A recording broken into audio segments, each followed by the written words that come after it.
Hi everyone, Whitney Store back here, and this video is about introducing the purpose behind this channel. My son, my amazing son Malachi.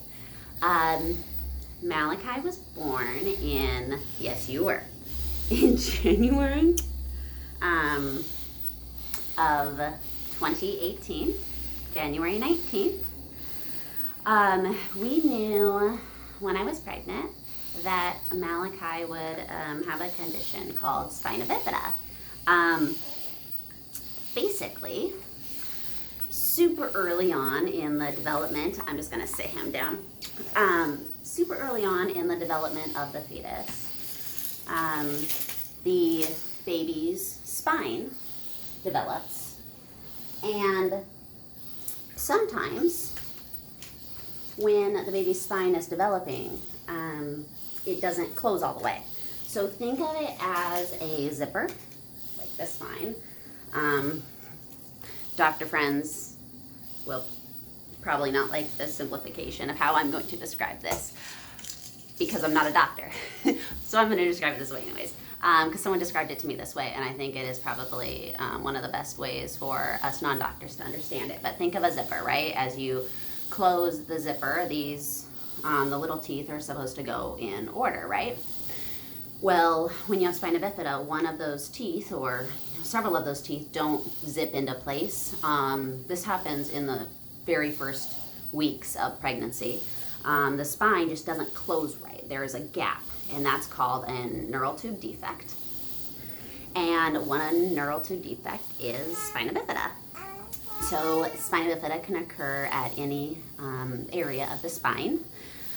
Typically, the higher it happens on the spine, the less typical development or function one has below that defect.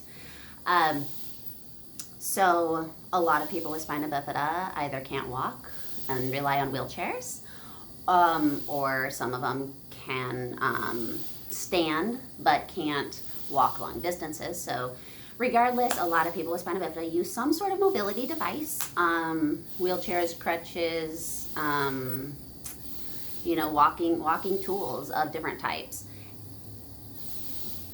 But they go on to live amazing lives. Malachi had, we knew that when you have spina bifida, when you're first born, you have to get that defect on your spine closed. And so it's just a given that you're going to have surgery within the first day or so. And so I actually was flown to Seattle from where we were living at the time in Yakima, Washington, which is the central part of the state. I was flown to the University of Washington and underwent an emergency C-section in the middle of the night. And then Malachi was transferred to Seattle Children's Hospital.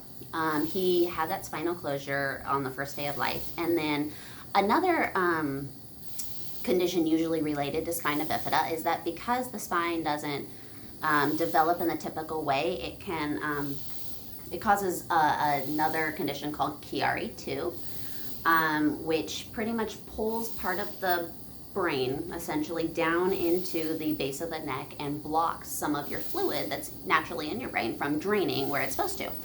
And so with that blockage, what happens is you develop a condition called hydrocephalus. A lot of people would know it as water on the brain.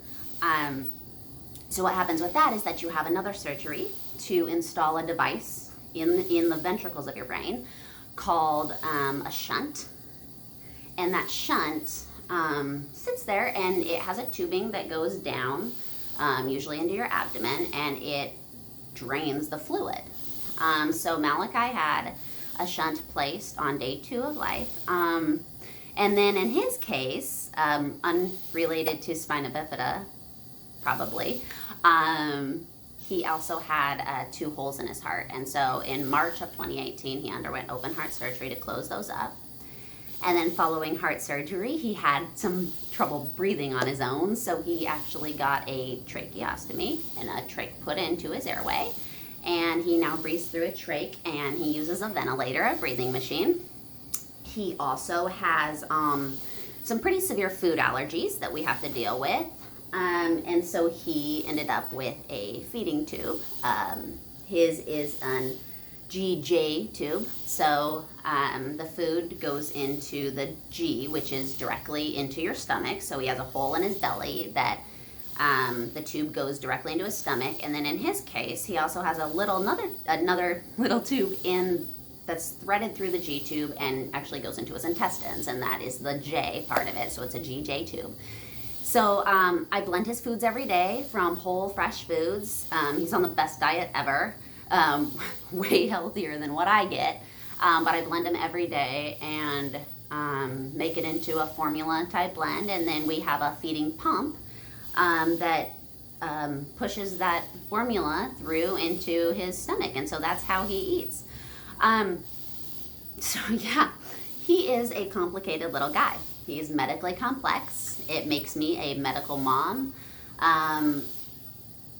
He was initially in the hospital for about 8 months on his first stay, and then this year in 2019 we did another 5 to 6 month stint to get his feeding issues sorted out, because he was losing weight and couldn't keep anything down, and it was causing some other issues. And so we've spent a lot of time in the hospital. I am a hospital expert. I lived with him the whole time, bedside. I slept bedside. I never left the hospital, really.